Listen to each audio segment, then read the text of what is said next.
This is the Leaving Cert Ordinary Level DEBmock 2020, Paper 1. It's question 4, which is a functions question. They give you the function. It's a cubic function. You can see the cubic curve here. Okay, it's a positive cubic. Okay, it's x cubed. And you see you have a maximum point and a minimum point. It crosses the y-axis here. It crosses the x-axis here. Now, we don't know what the axes are in terms of their scale. We have no idea how many units per square you're actually given, but we'll work through the question and we'll see how we do. So, the first question, find the coordinates of the point at which the graph of f cuts the y-axis. We're interested in this point here.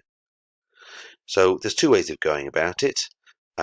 You should know from your basics of coordinate geometry understanding that if you have any sort of function y is equal to, or f of x is equal to, be it a straight line or a curve or a circle, but if it's in the y equals format, then the number on the end gives you the y-axis intercept. So I know instantly, because I'm looking at -2 there, okay, I know that this point here is -2.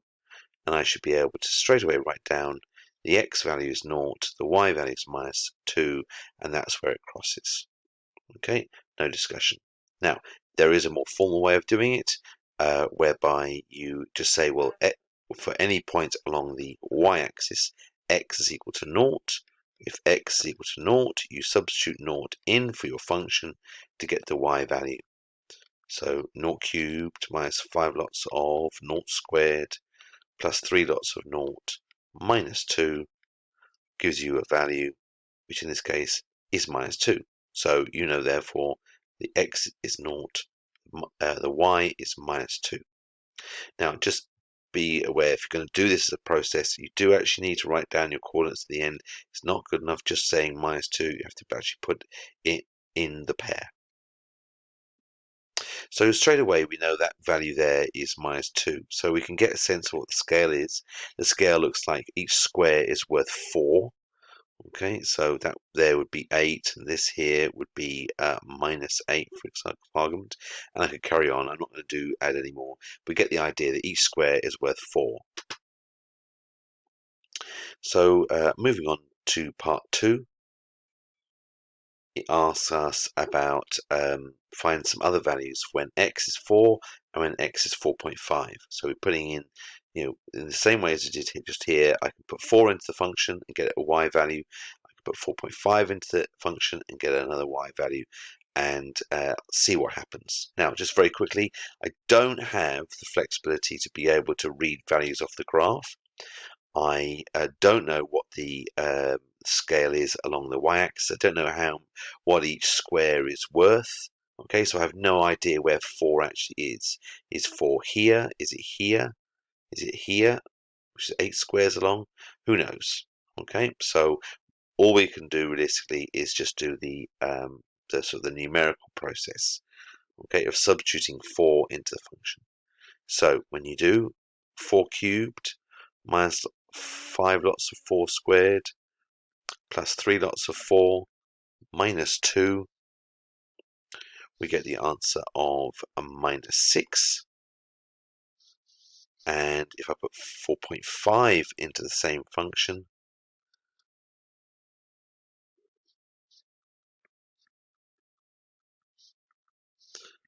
I get the value of 1.375. Now, I presume you'll be using a calculator. You might well give it to you in a fractional form. It doesn't matter whether it's a fraction, a improper fraction, or whether it's given to you in a decimal format. The key point here is it's 1 and a bit, positive 1 and a bit. So we have a negative value here, and we have a positive value here. Don't forget always, when you put an x value in, what you're getting is a y value, getting a height away up, vertically up or down. So here 4 minus 6 and 4.5, 1.375. So the significance of these two answers, one's negative, one's positive. And if we just spend a moment to look at the graph, what happens is we've got one negative value and one positive value. What's happened is it has gone from being below the x-axis with the negative y values to being above the x-axis with a positive y value. So what has happened as it has crossed the x-axis. We can even get a sense that, bearing in mind it was 4 minus 6, so minus 6. So I suspect that point there is 4 minus 6, and therefore, and so if you could think about it, that's 8 squares along. Okay, so you've basically got 1, 2, 3, 4. Okay, 4 minus 6. And so 4.5 is 4.5 is an x cubed square along, and you can see that that value there would be the 1 and a bit, the 1.375. Okay, so you can see it makes sense in terms of scale if you consider that you've got 2 squares per unit going along.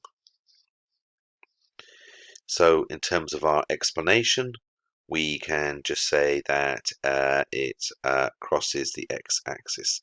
That's the bare minimum you need to explain, okay? Because that's negative, that's positive, it has crossed the x-axis. And to give a bit more sort of information, I suppose we should actually just say it crosses between 4 and 4.5. Okay, now for the first part that was worth 5 marks, and for the second part it's worth 10 marks. Moving on to part B, which is worth 10 marks. We are asked to differentiate. We're asked to find the first derivative, f dashed of x, the derivative of f of x. Don't forget that f dashed of x is another way of saying dy by dx. Okay, so there's my original function. So if I want to do my first derivative, if you remember, the rule is you take the power, multiply by the coefficient. So 3 multiplied by 1 is 3, reduce the power by 1. Power multiplied by coefficient, so 2 multiplied by minus 5 is minus 10, reduce the power by 1. X terms become numbers, numbers disappear. So my first derivative, dy by dx, or f dashed of x, is 3x squared minus 10x plus 3. Now we're being asked about a turning point. Okay, so if you remember, the general function looked like that. It was a positive cubic function. We have a max value and a minimum value. At these 2 points, my slope is equal to 0. There's the minimum, there's the value I want. You can see in terms of the relationship of the max and the minimum, the max is to the left, the min is to the right. Okay, in terms of their x values, the maximum will have a lower value of x, and the minimum will have a higher value of x. This will be of use to us in a moment.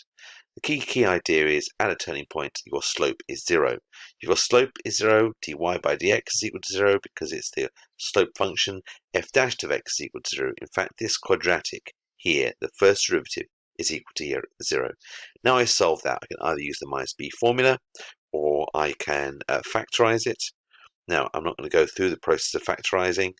Okay, that's a separate matter, but key thing is if I factorize it and equate each factor to 0, or if I was to use the minus b formula, I will get the answers of 3 and 1/3. Okay, now we already discussed about the fact that the maximum has the lower value of x and the minimum has the higher value of x. So we know that's the maximum and that's the minimum. So effectively, we're not interested in the maximum, we're only interested in the minimum. So I'll take my x value and substitute it back in to the original function for the purposes of getting my y value that goes with that to make my coordinate pair. So if I substitute 3 into the function, I get minus 11. So the coordinates are 3, minus 11.